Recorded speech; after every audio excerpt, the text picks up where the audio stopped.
Hey everybody, in this toolkit we're going to talk about the ideas that we learned in Unit 4, Lesson 2, Investigation 2 with the association and causation with statistics. Alright, so before we get started, we really need to kind of get our main ideas out there, the main definitions. So the first thing we talked about was an explanatory variable. And an explanatory variable is the same thing as the independent variable, or the x values on our graph. And another way to think about the explanatory variable is that it's the thing that changes the outcome of the experiment or the study or the survey or whatever you want to, whatever it is that your data is explaining or analyzing.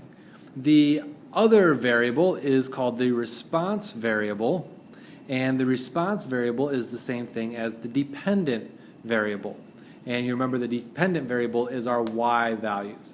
And what the response variable is the actual outcome of the experiment or the study or the survey. Okay, so those are the two main types of variables that we're looking at. And then there's this other thing called a lurking variable that we spent some time with. And the lurking variable, all right, so this is kind of a long definition. So a lurking variable is a hidden variable that's not considered within the experiment or the study. Okay, so it's hidden. We don't know about it. We haven't thought about it during the experiment. And it impacts both the explanatory and the response variable. Okay, so it's having some kind of impact on these two things, and it creates a perceived association between the explanatory and the response variable. So, and this perceived thing, it actually isn't there. It's just perceived to be there. So a lurking variable is this kind of outside variable that's causing these things to look like there's a correlation, but actually there is no correlation there. It's just kind of a coincidence, or not really coincidence. It's this lurking variable that's causing these things to happen. Okay, so then along with this, we worked on something called a design, what did we call it? We called it the directed graphs. The directed graphs, yes. So the directed graphs are when we have something that has some strong correlation, right? So the strong correlation, we can have a few different types of graphs. The first one we looked at looked like this. And this one, where we have A just going straight to B, that's when we've got a cause and effect relationship, okay? And the other thing we could say is that A causes B to happen. So for example, if we looked at the number of hours spent studying each week and your GPA, well, for the most part, if we look at a lot of different sets of data, for the most part we can say that the number of hours of study is going to directly impact your GPA. Of course, we're talking about the vast majority of everybody. Some people are going to say, well, I study and nothing happens. We're talking about everybody when we look at a whole giant population of people, not just one or two. Okay, so then our next directed graph was one that looked like this. And this is where we actually had no cause and effect. But what we did have is we had a lurking variable, which we'll call C.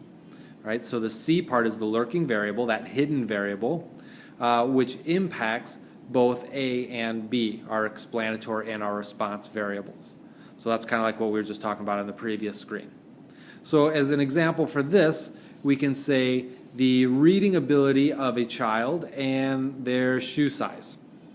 Okay, so we can see that as a child's reading ability goes up, the shoe size also goes up.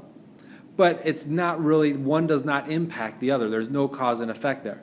There's a lurking variable which we call, or which would be age. So as a child gets older, their reading ability goes up, and as they get older, their shoe size also goes up. So that lurking variable is age. Then the last directed graph that we looked at was just two dots and an A and B there. And what this is there's no cause and effect. There's nothing, one thing causing the other. There's no lurking variable here. And really what it all boils down to is there is no association or correlation. when you look at the actual data. So there may be some kind of correlation, but that's pure coincidence. It's pure chance that that's happening. So an example of this might be the number of letters in someone's first name and their age, and the age of 3 women. So there might actually be some kind of correlation if we looked at the data, but when we take a step back and we look at the number of letters in the first name and their age, there is nothing causing that. There's no lurking variables. So even though there might appear to be strong correlation, there's no association between these two things. So those are our 3 directed graphs and some of our definitions from this last investigation of the unit. I hope this helps, and I'll talk to you in the next video.